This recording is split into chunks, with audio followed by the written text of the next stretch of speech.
రబీ కంది ప్రస్తుతం పూత కాత దశలో ఉంది. ఖరీఫ్ కందితో పోల్చితే తెగుళ్ల బెడద తక్కువగా ఉన్నా పురుగు మాత్రం ఆశిస్తూనే ఉన్నాయి. వీటి వల్ల పంట దిగుబడులు తగ్గిపోయే ప్రమాదం ఉంది. వీటి నివారణకు వెంటనే సమగ్ర సస్యరక్షణ చర్యలు చేపట్టాలని సూచిస్తున్నారు ఆదిలాబాద్ కృషి విజ్ఞాన కేంద్రం శాస్త్రవేత్త రాజశేఖర్.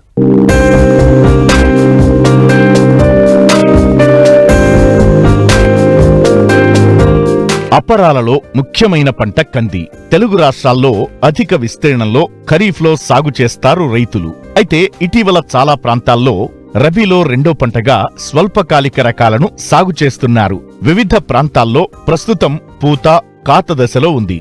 ఈ దశలో శనగపచ్చ పురుగు, మారుక ఆకుముడత పురుగు, కాయ ఈగ ఆశించి తీవ్రంగా నష్టపరుస్తుంది. తొలి దశలో నివారించగలిగితే మంచి దిగుబడులు పొందవచ్చు. పురుగులు ఆశించినట్లు గుర్తిస్తే రైతులు చేపట్టాల్సిన సమగ్ర సస్యరక్షణ చర్యల గురించి తెలియజేస్తున్నారు ఆదిలాబాద్ కృషి విజ్ఞాన కేంద్రం శాస్త్రవేత్త రాజశేఖర్. ఆదిలాబాద్ జిల్లాలో రబీ పంట ముఖ్యంగా శనగ, అదేవిధంగా జొన్న, గోధుమ ఎక్కువగా పండిస్తూ ఉంటారు. మరి వీటి ప్రత్యామ్నాయంగా గత 2 సంవత్సరాల నుంచి ఆదిలాబాద్ జిల్లాలో ఈ రబీ పంటగా కందిని రైతులు సుమారుగా 250 నుంచి 300 ఎకరాలలో సాగు చేస్తూ ఉన్నారు. మరి ఈ సంవత్సరం కనుక చూసుకున్నట్లయితే అక్టోబర్ చివరి వారంలో, నవంబర్ మొదటి వారంలో ఈ కంది పంటను రైతులు వేసుకోవడం జరిగింది. అయితే ముఖ్యంగా ఈ జైనద్, బేలా మండలాలలో రైతులు ఎక్కువగా సాగు చేస్తూ ఉన్నారు. రబీ పంట ప్రస్తుతానికి అంటే ఇరిగేషన్ సోర్సెస్ ఉన్న ప్లేసెస్లో మరి పూత కాత దశలో ఉంది. మరి అంటే ఈ సంవత్సరం చూసినట్లయితే ప్రస్తుతం వరకు పంట బాగానే ఎదుగుదల ఉంది. కానీ ఈ రబీ కాలంలో ఖరీఫ్లో లాగానే మరి ఈ చీడపీడలు రావడం అనేది జరిగింది.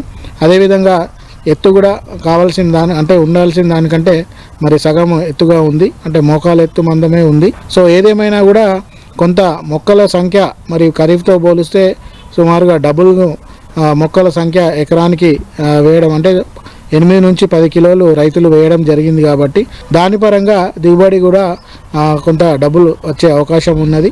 కానీ మరి ఈ దశలో ఇప్పుడున్న ప్రస్తుత పరిస్థితులలో పూత కాత దశలో ఎక్కువగా ఈ కీటకాలు ఆశించడం అనేది జరుగుతూ ఉంది. సో ముఖ్యంగా కీటకాల విషయానికి వస్తే ఈ శనగపచ్చ పురుగు, అదేవిధంగా మారుక ఆకు ముడత పురుగు, అదేవిధంగా కాయ ఈగ అనేది గమనించడం జరిగింది. మరి వీటి నివారణకు ఖచ్చితంగా 15 రోజులకోసారి ఒక 2-3 స్ప్రేలు చేయవలసిన అవసరం ఉంది.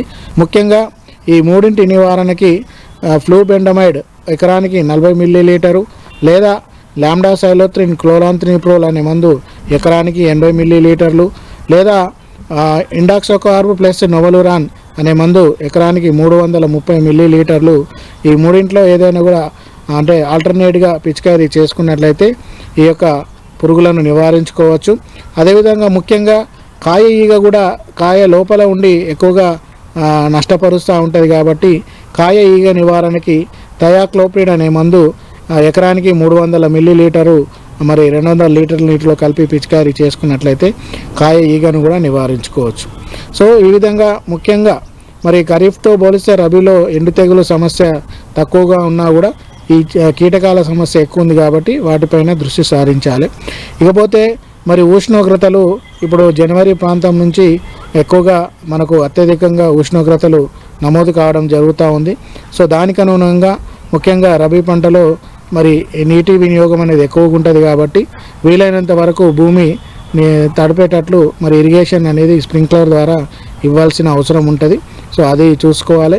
ఇకపోతే పోషకాలు సంబంధించి ముఖ్యంగా మరి కంది పంటలో విత్తనం వేసేటప్పుడు కానీ విత్తనం వేసిన 10-15 రోజులకు కానీ అడుగు మందుగా నత్రజని, భాస్వరం, పొటాషియం వేస్తూ ఉంటారు.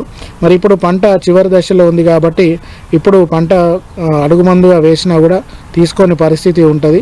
కాబట్టి పైన పిచికారీ చేసే ఎరువులైనటువంటి ముఖ్యంగా 13-0-45 లేదా 3-19 లేదా 3-20 లీటర్ 10 గ్రాములు లీటర్ నీటి కలుపుకొని పిచికారీ చేసుకున్నట్లయితే మరి మొక్క బలంగా పెరగడము, తద్వారా కాయలు సరిగా పెరగడము, కాయ సైజు, గింజ సైజు సరిగా రావడానికి ఆస్కారం ఉంటుంది.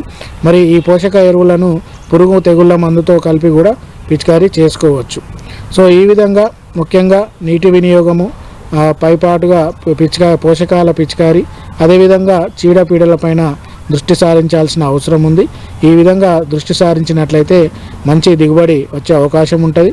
ఇక అక్కడక్కడ మరి ఒకవేళ అంటే నీళ్ళ తడి ఎక్కువ అయినప్పుడు లేదా మిర్చి వేసిన పంటల్లో మరి అక్కడక్కడ ఒక మొక్క ఎండిపోయే అవకాశం ఉంటుంది. సో ఆ ఎండు తెగులు నివారణ కూడా ముఖ్యంగా కాపర్ ఆక్సీ క్లోరైడ్ 3 గ్రాములు లేదా కాపర్ హైడ్రాక్సైడ్ 2 గ్రాములు లీటర్ నీటికి కలుపుకొని మొక్క మొదట్లో డ్రెంచింగ్ చేసినట్లయితే ఆ ఎండు తెగుల్ని కూడా నివారించుకోవచ్చు. సో ఈ విధంగా సమగ్రమైన యాజమాన్య పద్ధతులు పాటించినట్లయితే రబీ కందిలో మంచి దిగుబడి సాధించే అవకాశం ఉంటుంది.